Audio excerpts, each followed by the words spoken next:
those comments in here. I think See My Tutu had some good thoughts there about empathy and how he had detached from his family. I mean, I don't know. Yeah.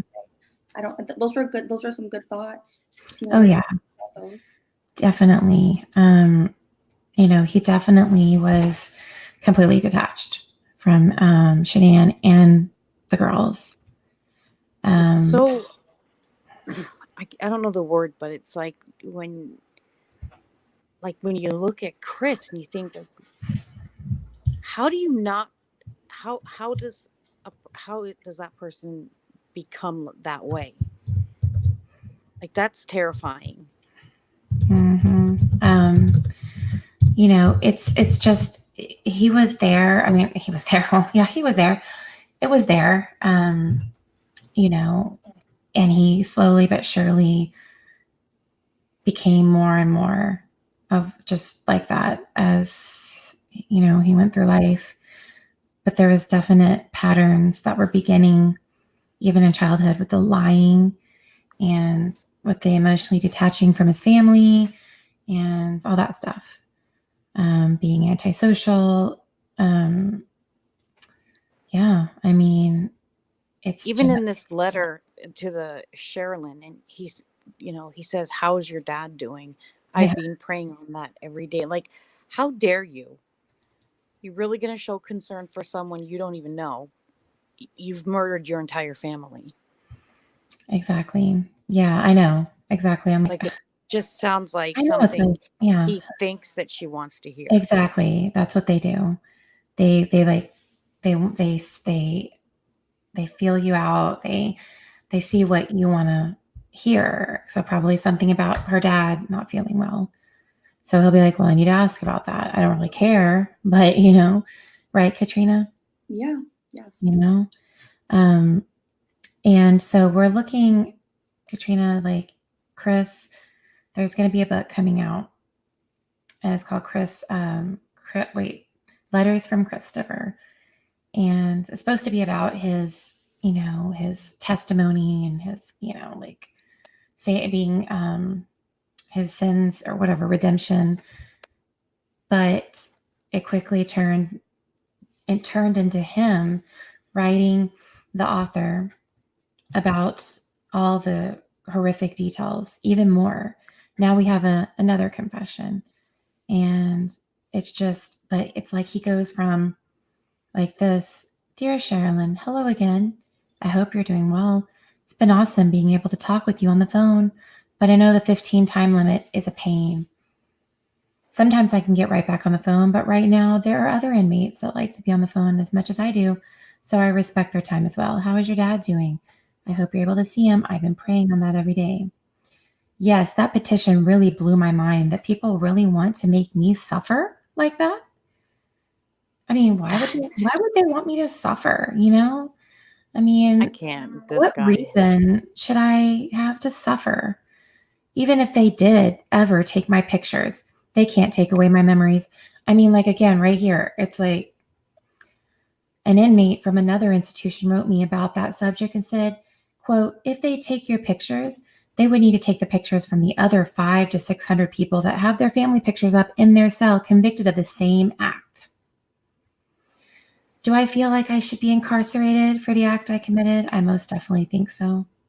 Do I imagine myself ever doing anything like this to be a danger to society? I most definitely think not. If I were to ever be released, I know I would go straight to ministry and start going to jails and prisons and help inmates. If God led me to be ordained, I would go that route as well. Possibly even be a chaplain. Maybe the laws will change one day. My attorney team could see I was different and knew that this was a one-time occurrence for me. They even told me that in Europe, the law is I would serve 20 years or so. So he's already thinking, well, if I live in another country, I could kill and get off like with not so much time. 20 years or so for homicide. And in California, after 25 years of imprisonment on a life sentence, you can be released if you've had good behavior. So there's hope for everyone to live outside prison walls. I know physically I'm behind these walls, but my spirit is free with Christ. If God keeps putting it on your heart that there is more to the story than what the FBI has You're correct. I don't like saying stuff like that over the phone because I'm never certain why they screen my calls. I know I already told you the vision I had before August 13th when I was lying in bed and all the lights were on in the loft and downstairs and I felt so alone. That's exactly what happened on August 14th when I was laying in bed. That's all he's worried about, a vision that he was all alone. I'm not sure if I want this in the book or if God does, but there are things I left out. August 12th, when I finished putting the girls to bed, I walked away and said, that's the last time I'm going to be tucking my babies in. I knew what was going to happen the day before, and I did nothing to stop it. I was numb to the entire world. I had literally taken my kids to a birthday party, played with water balloons, and had an amazing time. Sung songs all the way home, gave them both a shower, ate dinner, read bedtime stories, and sang bedtime songs, and still nothing registered. When Shanann had to be somewhere, I always enjoyed taking the girls places or playing outside because it was our opportunity to bond. And still, even the night before, I could not stop myself from what I knew would occur the next morning. August 13th, morning of, I went to the girls' rooms. First, before Shanann and I had our argument, I went to Bella's room, then CeCe's room, and used a pillow from their bed. That's why the cause of death was smothering. After I left CeCe's room, then I climbed back in bed with Shanann. Did they have? Sorry to interrupt you, but were the girls' pillows like still in the house? Yeah, that's a good question. I believe. I wonder if they were. I think they probably were. If they had the pillowcases, I think were on. Hi, Bee Stinger. Hey, Dion Strain. Yeah. So. I think so. Or I wonder if the DA or me too. I wonder if the DA or someone's going to come out and say something, like address all of this, or if they're just going to like ignore it. Yeah, I know, right? It would be interesting if they could come out and say he's a lying piece of shit. Right. Let's see. Well, the DA said we're never going to get the truth. I mean, he said that point blank, but let's see. So after Shanann had passed, well, he said, I climbed back in bed with Shanann and our argument ensued. But that's all. After Shanann had passed, Bella and CeCe woke back up. I'm not sure how they woke back up, but they did. It makes the act that much worse knowing I went to their rooms first and knowing I still took their lives at the location. The reason the medical examiner found Oxycontin, in Shanann's system is because I gave it to her. I thought it would be easier. This is when she was in North Carolina. I thought it'd be easier to be with Nicole if Shanann wasn't pregnant. Yes, that's the truth. That's the truth. It's sick, but that's what he thought. If the world knew all of that, I'm pretty sure a new petition would be started to have me put to death, or I would be killed in prison. If I ever got transferred, it's like, why would he do? You know what I mean? Like, why is he saying that? It's so stupid. I'm not sure if this was a spiritual visit, but I had a dream. CeCe was dancing next to the chair in my cell. When she was dancing, one of my folders on the chair started moving, and I thought she was in trouble. So I said, watch out, get away, watch out. And I woke up. I'm hoping she comes back. I hope everyone comes to visit me. Me. It's all about me. She came and visited me. I'm trying to see if I can clear my head better before I go to sleep to help. I like the John 10, 1-10 passage you sent. I wish I could have had an open ear to hear the Lord calling me back in June, July, August. If we run after sin, we can't hear our shepherd talking to us. They did take the pillows. Okay, yeah. They took all the bedding and pillows from the girls' rooms. So yes. Hopefully they tested them and they'll let, I hope they let people know. Right. If, there was any whatever, DNA or whatever from that kind of thing. Right. I couldn't discern between the good spirits and the evil spirits, and that eventually lodged me into a deep pit I couldn't climb back out of. I pray that you and your family are doing good, and I pray that the Lord will keep directing us in his path. Take care and God bless, Chris. The night is far spent. The day is at hand. Let us, therefore, cast off the works of darkness and let us put on the armor of light. Romans 13:12. He later said, I realize now the girls getting up and walking around may have been God's third attempt to stop what I was doing. He said that his overwhelming feeling was being so mad they were still alive. Wow. That's sickening. Wow. He then drove with his wife's body, her face and feet wrapped in garbage bags, and his 2 daughters to a remote oil field owned by his then employer, Anadarko. He had packed his lunch, a shovel and a rake, along with a gas can, which led the FBI to subsequently ask whether he was considering suicide.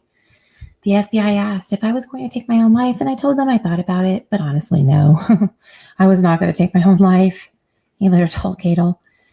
He recalled that it took him an hour to drive to the site where he methodically killed both his daughters. I dumped Shanann on the ground. Then I walked back. He dumped her on the ground. Then I walked back to the truck, and with the blanket that CeCe was holding, I put it over her head and smothered her.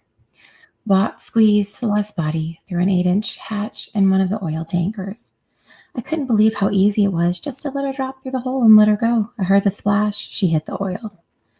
He then relived for Cadle an appalling detail. He now killed his eldest daughter after she had watched him murder and dispose of her sister. It's just so sick. He spoke of his surprise that little quiet Bella had a will to live. Wow. God. Out of all 3, Bella is the only one that put up a fight. I will hear her soft little voice for the rest of my life saying, Daddy, no.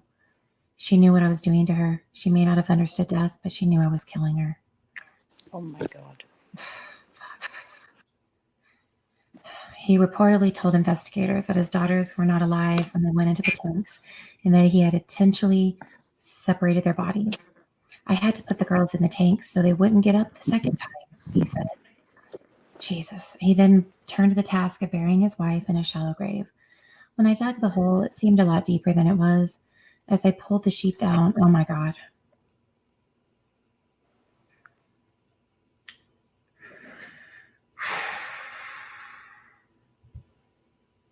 When I dug the hole, it seemed a lot deeper than it was. As I pulled on the sheet, she rolled out and into the hole. I think she had given birth. She landed face down, and I remember being so angry with her that I was not going to change how she landed. God. The autopsy later confirmed Shanann's amniotic sac containing the fetus was protruding. Shanann's cause of death was ruled as strangulation, and the 2 girls were smothered. The report also noted that Bella and Celeste had crude oil in their throat, stomach, and lungs after spending days in the bottom of the tanks. Following the murders and the disposal of their bodies, Watt searched Google for the lyrics of the Metallica song Battery. The lyrics included the lines, Lunacy has found me, cannot stop the battery, pounding out aggression turns into obsession, cannot kill the battery, cannot kill the family. Cadle asked him about the claims that Watts gave his wife oxycodone, and he responded with conflicting stories, saying he had given to her twice, once at her parents' home in North Carolina, and I believe that because she was sick as a dog, and tried to cause a miscarriage, and then immediately before her death. He later contradicted himself and said he only gave it to her once in North Carolina. I asked him where he got the oxy, and he told me that this is one of the things he will take to his death. Wow. Thanks a lot, Chris. Thanks for taking that fucking stupid detail to your death. Like, what? A few hours after he buried his family, Watt's alibi began to fall apart. He gave an awkward TV interview, appealing for his wife and daughter's safe return. The footage gathered from his neighbor's home also showed Watts on the morning of the murders had backed his truck up to the garage, loaded up the vehicle, and driven off. Watts told the police, family, and friends that Shanann had run off with their daughters while he was at work, but the surveillance tape revealed no one but Watts had left the home that day.